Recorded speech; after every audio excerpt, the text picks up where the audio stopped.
김정은 북한 국무위원장이 남북경제협력의 상징이죠. 금강산 관광사업을 잘못된 일로 규정하면서 남측 시설을 철거해라 이렇게 지시했습니다. 자, 이렇게 초강수 카드를 꺼내들면서 우리 정부도 적잖게 당황한 분위기인데요. 남북 경협 전망이 불투명해졌습니다. 세종연구소 홍현익 수석연구위원과 얘기 나눠보겠습니다. 의원님 안녕하십니까? 네, 안녕하십니까? 네. 자, 김정은 국무위원장이 오늘 아침에 이렇게 강한 메시지를 던진 것으로 보도가 됐습니다. 보기만 해도 기분 나빠진다. 싹 드러내라. 자, 이런 초강수 왜 이런 얘기를 했을까요?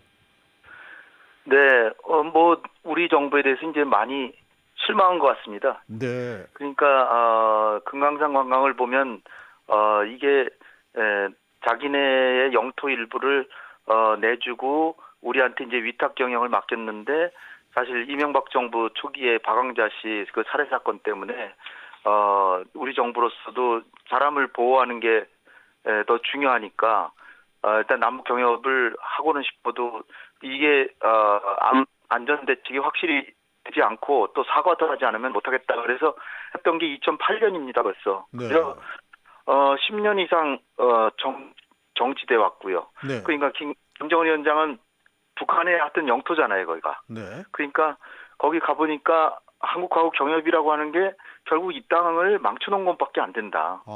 그러니까 좀 화가 난 거예요. 그래서 그간에 쌓였던 게 이제 뭐냐면 작년 9월 달에 평양에서 그 정상회담 문재인 대통령과 하면서 영변 핵시설을 이제 다 포기했는데 뭐 한국의 아주 이제 보수적인 분들은 그거 뭐 사실은 핵무기 이미 만들었고 미사일이 있기 때문에 별거 아니다라고 이제 하시는 분도 있지만 네. 김정은으로서는 거기가 이제 자기네 핵시설의 한 60, 70%가 거기다 모여 있다. 우라늄 농축까지 다 있으니까. 네. 그런 상황인데 거기에 상응 조치를 문재인 대통령이 이제 트럼프 대통령한테 얻어내리라고 철석같이 믿었는데 하노이에서 이제 한 방 맞은 거죠. 그래서 거기에 이제 우리 정부의 중재자 역할에 좀 실망했던 거고요. 그다음에 한미연합훈련을 트럼프 대통령이 안 한다 그랬는데 이름만 바꿔서 또 계속 하더라. 또 F-35 자기네는 공군력이 정말 형편없거든요. 네. 근데 한국이 F-35를 계속해서 2022년까지 40대를 들여오니까 네. 굉장히 자기는 속았다 뭐 이런 거를 화풀이를 이제 하는데 사실은 우리 정부도 금강산 관광 재개하고 싶은데 미국이 지금 막고 있는 거거든요. 네. 미국도 뭐 사실 유엔 안보리에서 이거 안 풀어지니까 이제 그런데 물론 이제 미국이 안보리 제재를 주도하니까 미국이 풀어준다 그러면 풀릴 수도 있는데 그걸 막고 있는 거죠. 그래서 미국에게는 아직도 희망을 갖고 비핵화 협상을 해야 되니까 미국을 욕하진 못하고 애꿎은 우리한테 욕을 해야 되는 거죠. 자, 화가 났다 하더라도 이 금강산 관광에 대한 김정은 위원장의 기본적인 인식 변화를 읽을 수 있는 게 금강산이 남북의 공유물이 아니다. 자, 이렇게 금강산 관광을 남북이 공동으로 추진한 방식에 대해서 비판을 했는데, 자, 우리에게는 남북 경협과 교류의 상징이 바로 금강산 관광이고 그간의 정상회담을 통해서도 우리가 두 정상이 금강산도 앞에서 사진을 찍은 기억이 생생합니다만 김정은 위원장도 이것이 우리 남북 교류의 상징이라는데 공감하지 않았나 싶었는데 이런 뜻밖의 발언이 나왔어요. 금강산은 사실 어쨌든 간에 북한이 실질적으로 점유하고 있으니까 북한 소유인데 이것을 한국 측에 빌려줘서 남북이 공동 소유라고 우리가 생각하면 그건 좀 오산이고요. 네. 어쨌든 확실하게 명확하게 규정을 짓는 거죠. 이건 북한의 자기네 자산인데 한국하고 사업을 한 게 결국은 이 산에 김정은 위원장이 하나 이제 비판한 걸 보면 민족성 건물들이 민족성이라는 게 보이지 않는다. 하다못해 기와 지붕이라도 있어야 되는데 그런 게 아니고 현대식 건물로 그냥 실용적으로만 졌다. 건축 미학적으로도 그 선진적이지 못하다. 그러니까 아름답지 않다는 거죠. 그다음에 자연경관과 어울리지 않는다. 자연경관에 손을 끼쳤다. 네. 남루하다. 관리가 안 됐다. 뭐 이런 것들인데요. 그러니까 자기네가 하는 것보다도 오히려 한국에 빌려줬더니 더 못하다 이런 그 비판을 하고 있는 거고요. 네. 그렇지만은 그 연원을 따지고 보면 자기네가 우리 그 관광객을 살해한 거에 대해서 사과했으면 계속 했겠죠. 네. 근데 자기네의 죄는 전혀 다 잊어버리고 네.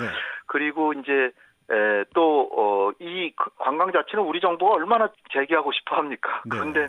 그런데도 못하는 건 유엔 안보리 제재고 그렇군요. 그 제재를 못 풀어주는 거는 비핵화에 있어서 성의를 안 보이기 때문인데 자기네의 행동은 완전히 삭제하고 우리만 비난하는데 일종의 사대주의예요. 제가 볼 때는. 우리 정부 보고 뭐 큰 나라를 섬긴다 그러는데 미국한테는 자기네 할 말 제대로 못하면서 예. 또 중국한테도 제대로 할 말 못하잖아요.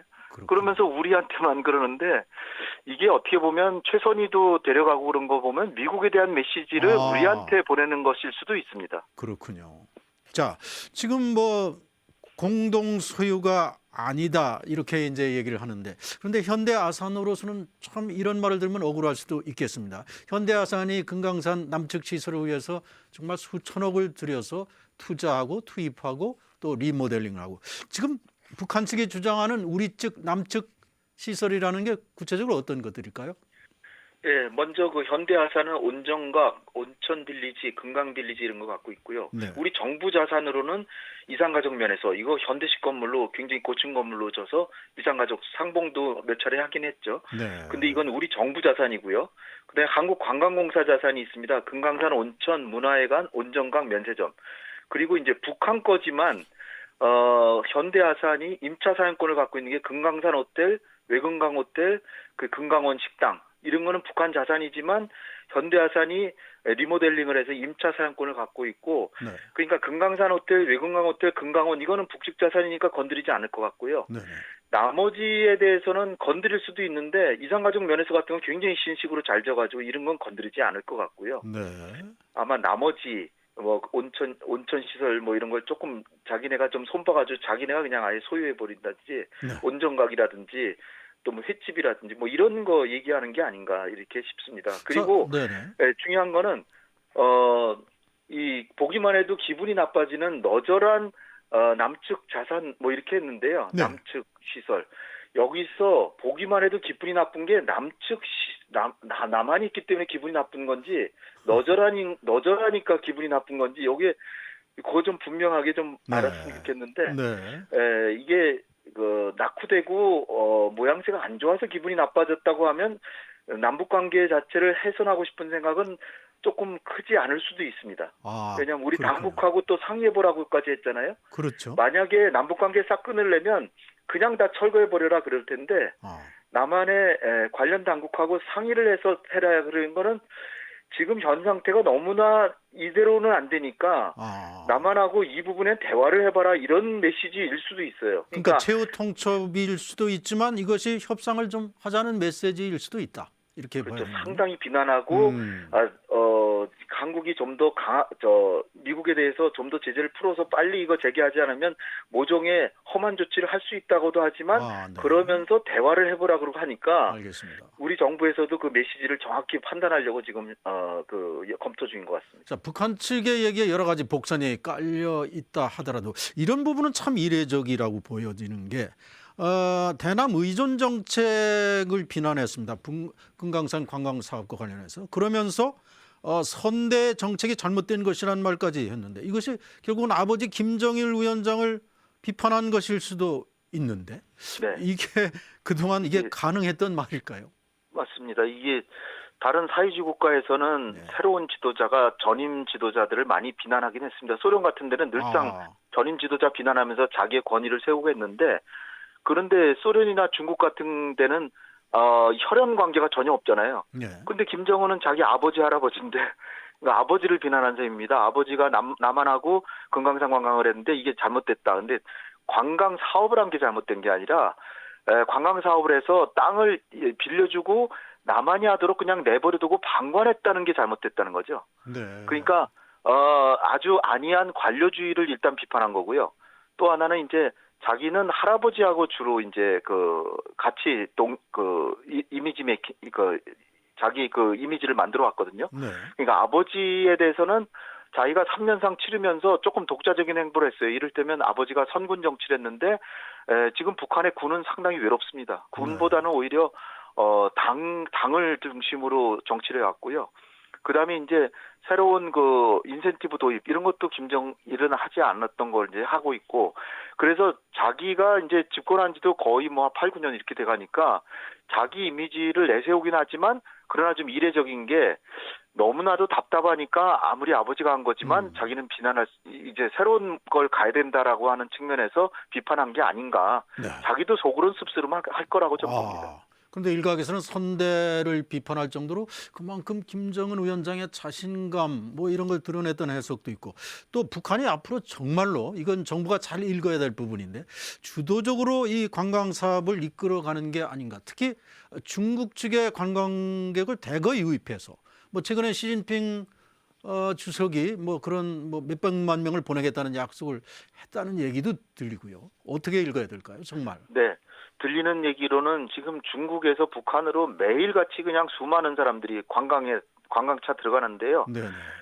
북한에서 좀 속도 조절해서 좀 천천히 와라 그럴 정도랍니다. 네. 그러니까 왜냐하면 숙박시설 그런 게 부족하니까 북한이 수용할 수 있는 최대 인원을 지금 받고 있대요. 네. 그러니까 한국만 바로 금강산은 한국을 주로 바라봤잖아요. 관광객의 한 90% 이상이 다 한국 사람들이었으니까. 그런데 김정은 나름대로는 금강산을 자기네가 잘 가꿔서 해놓으면 중국에서 금강산까지 다 올 것이다. 그리고 이제 금강산과 마식령 스키장, 원산의 해안지대를 엮어서 종합 관광지대를 만들라고 지시까지 내렸거든요. 네네. 그러니까 어느 정도 자신감이 있는 거고요. 또 하나는 한국하고 하니까 뭐 철도 연결도 그렇지만 이게 도대체 안 되는데, 지난 그 10월 4, 5일 날 그 스웨덴에서 실무회담할 때 스티브 비건 미국 대표에게 김명길이 원산 관광 사업에 대해서 브리핑을 했던 얘기가 있어요. 네. 그리고 트럼프 대통령의 사위인 쿠시너가 원산 관광 사업에 깊은 관심을 갖고 있다. 그래서 미국하고 사업을 할 수도 있는.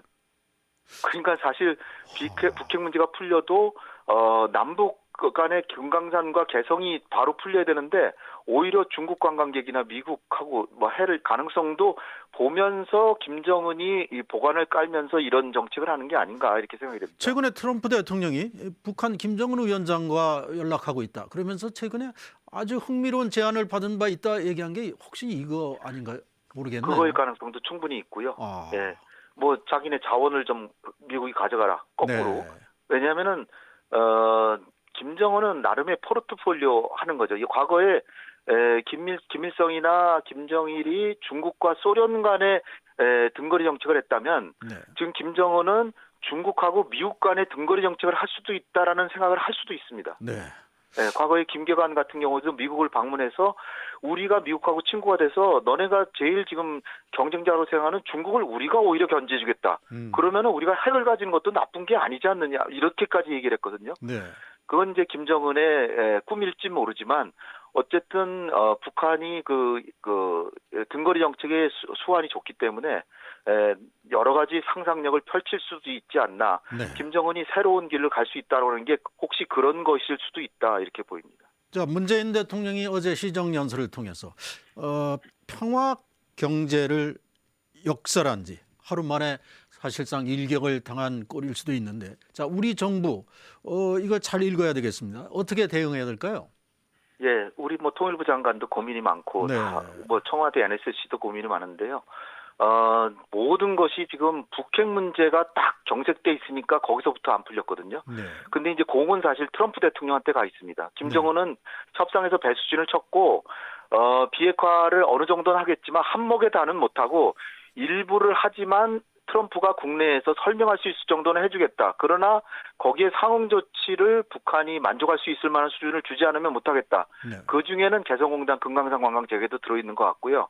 지난번에 스웨덴에서 제시한 게 섬유하고 석탄인데 또 다른 것도 많거든요. 농수산물, 그다음에 철광석 이런 것도 다 풀어주면 비핵화의 일부 한 30% 정도는 할 수 있다. 뭐 이런 정도를 안을 내놨기 때문에 네. 트럼프 대통령이 받는다면 우리 정부도 거기에 따라서 남북 관계도 상당히 빠른 속도로 또 회복될 수도 있고요. 근데 비핵화 회담이 전혀 안 풀린다 그러면은 당분간은 이런 상태 계속 가지 않을까 걱정이 됩니다. 네. 자, 김정은 위원장이 정말 무엇을 생각하고 있는지 궁금합니다.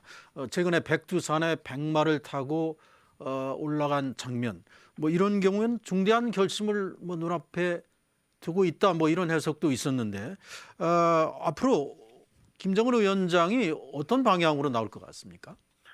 지금 당장에 뭐 핵실험하거나 장거리 미사일 쏘지는 않을 것 같고요. 네. 최소한 연말까지는 기다릴 겁니다. 그 안에 트럼프 대통령이 결정을 내려서 어느 정도 북한을 만족시켜 줄 테니까 일부라도 한 30% 정도 비핵화를 해라. 그리고 최종적인 비핵화의 모습이 뭔지 정도는 밝혀달라. 이거 받아서 교환이 되면 김정은도 새로운 길을 안 가겠지만 그렇지 않으면 아마 내년부터는 지금 예상되는 게 뭐 잠수함 발사 미사일을 잠수함에서 쏜다거나 아니면 장거리 미사일 같은 거를 막 쏠 수도 있습니다. 네. 그러나 그렇게 되면 김정은은 또 완전히 이거 제재를 풀기는 굉장히 어렵고 거기서 이제 변수는 중국이 과연 그런 경우에도 미국하고 정면 대결을 하면서 과연 지원을 해줄 것이냐.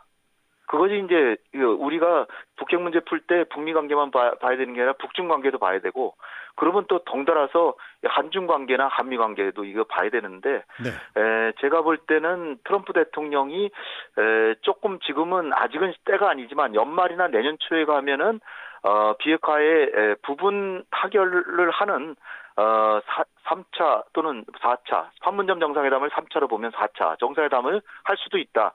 그렇게 되면 그때까지 조금만 인내심을 가지고 지금 남북 관계를 완전히 훼손하지 않으면서 좀 기다리면 네. 우리한테 기회가 올 수도 있다. 그렇게 저는 아직 희망을 갖고 있습니다. 네. 자, 어떻게 얼마나 기다려야 될지. 자, 지금 오늘 김정은 위원장의 이번 발언으로 앞으로의 남북 협력 사업 또는 남북 관계에도 상당한 고민을 해야 되는 또 방향을 어떻게 정해야 될지를 분석해야 되는 이런 시점인데 사실 그동안 정부는 11월 김정은 위원장의 서울 답방설 또는 뭐 부산을 통한 방문 이런 상당히 긍정적인 미래를 내다본 측면도 있지 않습니까? 예, 그건 이제 스웨덴에서 회담이 잘 됐으면 네. 아주 불가능한 건 아니다. 네. 국정원장께서도 국회에서 답변하면서 정확한 발언이 그런 가능성도 배제할 수는 없다 이렇게 얘기를 했거든요. 근데 네. 언론이 굉장히 그걸 크게 써줬죠. 네. 그러니까 사실 가능성은 10%도 안 됐었습니다, 애초에. 네. 왜냐하면은 이게 다자회담이고 서울도 아니고 부산이고 아세안 정상이 10나라에서 오는데 문재인 대통령까지 11개 정상하고 같이 김정은 위원장이 선다? 그거는 아직은 김정은이 그럴 때는 아니라고 보고요. 만약에 김정은이 온다면 서울을 와서 남북 정상회담 할 거고요. 그리고 지금 가능성이 커 보이지 않는 게 만약에 김정은이 온다면 우리 국민들로부터 박수 받을 때 올 겁니다. 네. 근데 지금 계속 북한이 우리 문재인 대통령을 포함해서 계속 우리 정부를 비난하면서 강수를 두고 있는데 그럴 경우에 어떤 국민이 김정은이 온다고 박수 치겠습니까? 그러니까 지금 11월 말에 김정은이 오는 건 가능성이 뭐 제가 볼 때 5%도 많이 보는 거다. 거의 올 가능성이 없다 이렇게 봐야 되겠 것 같습니다. 네, 그러면 앞으로의 한반도 정세, 과연 북한과 미국 간의 관계 개선에 우리가 편승해야 되는 건지, 이 시점에서도 우리 문재인 정부가 적극적으로 또 중재에 나서야 되는 건지. 자, 앞으로 이 금강산 관광의 관련 부분과 남측과 협의를 해보라는 이런 것이 작은 실마리가 될 수도 있다는 생각을 거듭해 봅니다만은 끝으로 좀 전망을 해 주시죠. 네, 북한이 뭐 바라는 게 많은데 한미연합훈련을 하지 마라. 네. 그렇다고 안 할 수가 있습니까? 조금 규모를 축소하거나 뭐 이럴 수는 있죠. 그리고 뭐 F-35 들여오는 거 안 들여올 수가 없죠. 이건 박근혜 정부에서 들여오는 겁니다. 네. 그러니까 북한도 다 알고 있는 건데 다른 게 다 이제 북핵 문제와 제재 완화 이런 게 안 풀리니까 이제 화풀이 하는 건데 국가안보부터 열심히 해야 되고요. 그다음에 이제 남북한의 지금 북한을 설득하는 건 지금 채널이 지금 거의 없으니까 어렵고요. 단지 트럼프 대통령이 여기서 강수를 두면 우린 더 어려워질 수 있으니까 네. 트럼프 대통령에게 시간이 우리 편이라기보다는 일단은 단계적으로 1단계 합의를 하기 위해서 하는 것이 지금 정면 대결 가는 것보다는 낫지 않느냐. 네. 내년에 어떻게 보면 한국에도 총선도 있고 미국에도 대선이 있고 일본에는 올림픽이 있습니다. 그러니까 한미일 3국 사실상 우방국이 다 큰 행사들을 갖고 있기 때문에 일단은 북한의 핵 동결부터 시키자. 이런 차원에서 조금 인센티브를 조금 줘보자. 그리고 이제 스냅백 같은 거를 도입해서 만약에 그 약속을 안 지키면 다시 또 제재 가하면 되지 않느냐. 한번 기회를 줘보는 게 어떻겠냐. 이런 거를 미국은 좀 설득해 볼 수는 있을 것 같습니다. 네. 시간은 과연 누구 편일까요? 우리 정부도 인내하지만 우리 국민들도 남북 축구 평양 경기에서 보듯이 참으로 많은 인내를 하고 있다는 생각이 듭니다. 오늘 말씀 여기까지 듣겠습니다. 고맙습니다. 감사합니다. 지금까지 세종연구소의 홍현익 수석연구위원이었습니다.